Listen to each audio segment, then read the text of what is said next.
you're known for getting really into the weeds on zero RB, where you never draft a running back, you never log off. But you finally, both sides saw the other side of the coin, trying to bring the country together. You wrote an article on robust RB.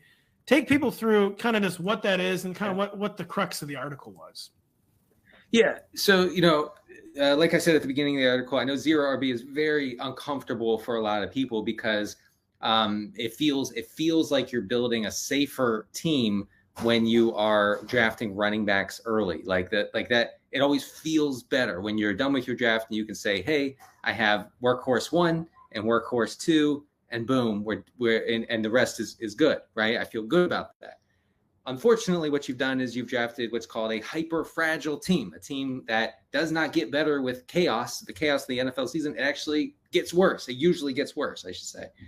Zero RB is the opposite. Zero RB usually benefits from the chaos of the NFL season. So that's the two kind of philosophical differences. If you are dead set, if you're adamant about robust RB, you go ahead and you draft your 3 running backs off the top. Okay. And I'm not going to come to your house and throw a tomato at you, most likely. But I profile receivers in the fourth, perhaps a squash and not a ripe squash, I should say. So I profiled receivers in rounds 4 to 7, and then in rounds 8 to 11, who you might want to target if you're looking to build, a more higher scoring, more reliable sort of robust RB team. Some of these are fairly obvious. Like if DJ Moore drops into the 4th round in a 12-team league, that's fantastic for a robust RB team. There are receivers who can make it work. I tried to pinpoint those guys. I don't know if you want to go through some of them. I know I just mentioned. Yeah, go through some. Go through maybe your 1 or 2 favorite targets, receiver targets if you're going robust RB. Right. So DJ Moore has dominated in every peripheral statistic, no matter who's throwing him the ball. And he's had some horrible quarterbacking, as you know, not only Sam Darnold, Cam Newton last year, because of his arm issues and everything,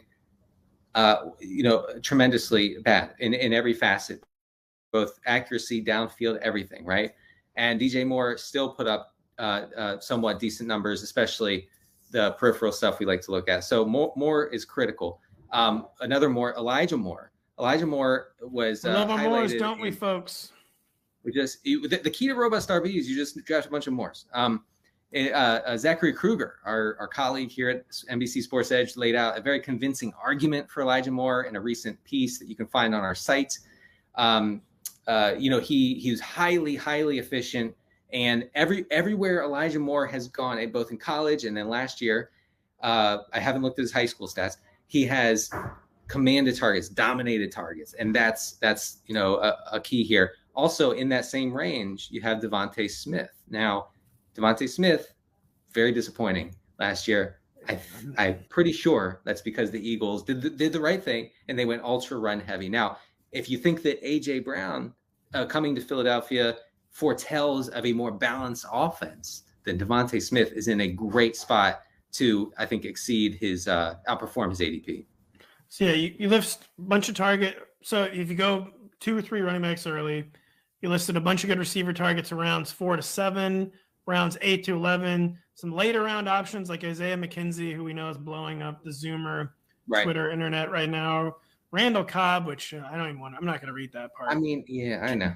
Kendrick Bourne, Julio Jones, David Bell, Josh Palmer, who we're all kind of interested in. Daniel Popper of The Athletic, Chargers beat writer, talked up Josh Palmer on Monday's show. Thinks he's pretty well positioned to be the number 3 receiver for the Chargers. He's someone whose ADP will probably rise pretty steadily in August. So who knows how cheap Josh Palmer will actually end up. The thing with Palmer is he's a weirdly like a wide receiver handcuff, or I should say insurance, wide receiver insurance. But I don't mean that he's useless for fantasy outside of an injury to Keenan Allen or Mike Williams. But in the case of him becoming the wide receiver 2 in that offense, he becomes an absolute locked-in starter in 12-team formats. Whereas, you can't say that for from any receivers that you pick way late in the draft. I do think that McKenzie is like, in PPR at least, if you're going robust RB, McKenzie pops out as like the easiest draft pick ever. Like he's someone who could very easily emerge as a PPR scam, as you say, in a Bills offense that throws a lot, and a Bills offense that made Cole Beasley a legit PPR force. Okay, Cole Beasley, and McKenzie has done nothing but perform when he's been given the opportunity. So yeah, just check it out. It's a very, very interesting article. So yeah, Denny, he sees both sides of the aisle. So yeah, look, I experiment. I equal time. I'm actually required by federal law to give equal time to both robust and zero RB. It's the running back fairness doctrine is back, and we will be right back after this with Mr. Lawrence Jackson. The Fantasy Football Expo presented by NBC Sports is coming to Canton, Ohio, August 12th to 14th. Join some of the top experts in the country, including our very own Patrick Daugherty. I've heard of him. Patrick Corain, Denny Carter, Lawrence Jackson, Kyle Dvorak at the only true Fantasy Football Expo in the country. Zach Kruger is going to be there as well, too. We got a lot. I think Eric Froton is going to be there. All your favorite NBC writers. Tickets are available at thefantasyfootballexpo.com. Use promo code NBC Pass at checkout to save $20.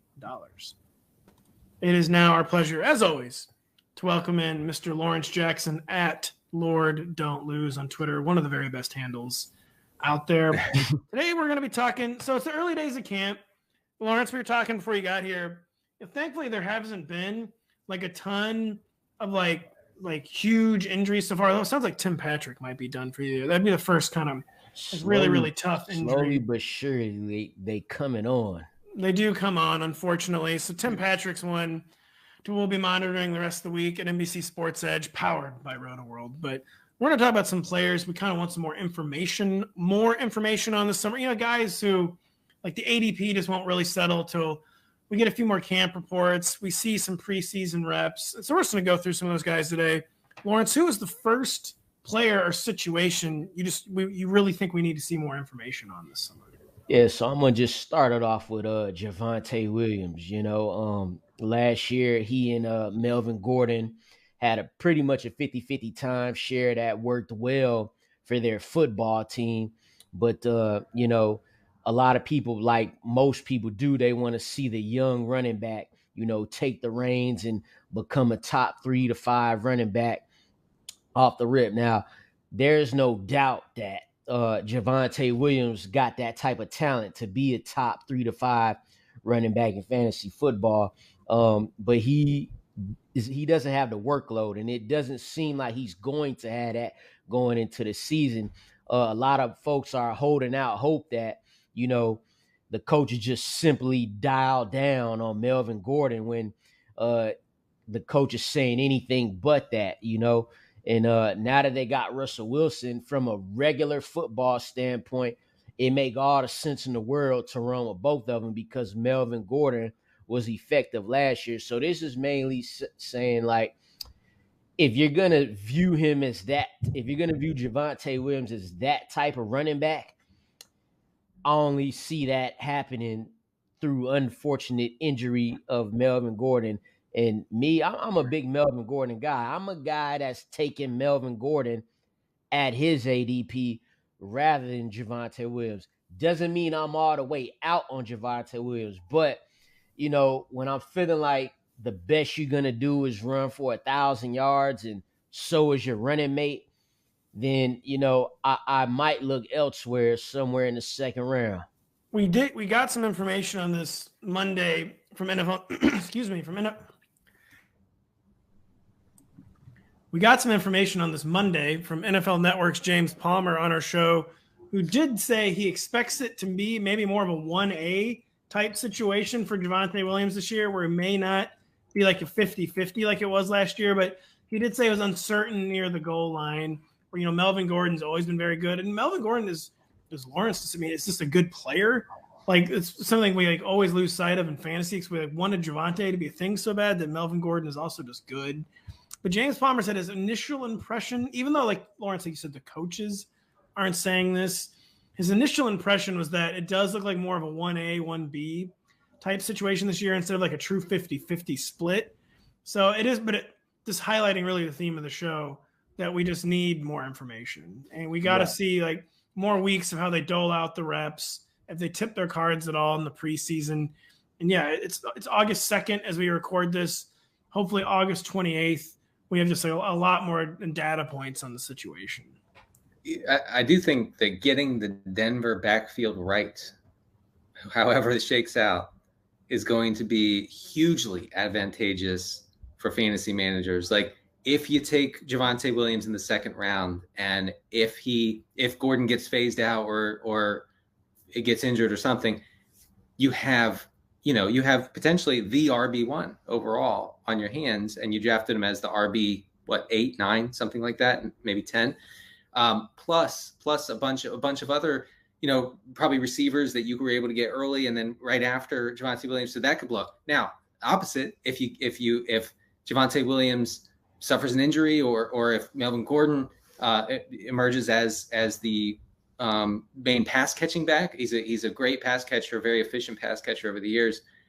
In an offense, I think that will have a lot of running back screens and a lot of deep shots. I think that we'll see both of those, not so much the intermediate stuff.